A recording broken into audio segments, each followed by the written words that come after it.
5ই আগস্টকে কেন্দ্র করে যে গণঅভ্যুত্থান হয়েছিল সেটিকে এই প্রদর্শনীর মাধ্যমে জীবন দেওয়া হয়েছে এবং ইতিহাসকে জীবন্ত রূপ দিয়ে আগামী দিনের জন্য একটি ঐতিহাসিক উদ্যোগ নেওয়া হয়েছে, যেখানে আগামীর মানুষেরা, বিপ্লবীরা, দেশপ্রেমিকেরা সরাসরিভাবেই বুঝতে পারবে, দেখতে পারবে যে জুলাই আগস্টের বিপ্লব কী ছিল এবং সেখানে কীরকম জুলুম অত্যাচার ছিল এবং তার বিনিময়ে যে কী সাহস এবং ত্যাগ ছিল, এটা আমরা এই প্রদর্শনীর মাধ্যমে স্পষ্ট করেছি।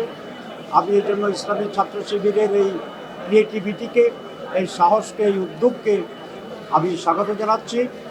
যেমনিভাবে এই 5ই আগস্ট সেই পরিবর্তনের ভিতরে তারা যে সাহসী এবং কৌশলী ভূমিকা রেখেছিল, সেটারই আজকে এই স্বীকৃতি মিলছে, যাতে তাদের প্রতি কৃতজ্ঞ থাকবে, ইতিহাস তাদেরকে স্মরণ করবে এবং ইতিহাসকে যে তারা আগামী দিনের দীর্ঘ সময় টেনে নিয়ে যাবে, সেই জন্য এই উদ্যোগকে আমি অভিনন্দন জানাই। আমি শুধু একটি সাজেশন দেব, সেটা হচ্ছে এই প্রদর্শনী আরও সমৃদ্ধ করে 16ই ডিসেম্বর বাংলাদেশের রাজধানীতে একটি উন্মুক্ত জায়গায় যেন তারা এটা দেখানোর ব্যবস্থা করে এবং বিভিন্ন জেলায়, বিভাগে, বিভিন্ন শিক্ষা প্রতিষ্ঠানে অব্যাহতভাবে এই প্রদর্শনী যেন টিকে থাকে এবং চালু করা যায়, দেখানো যায়।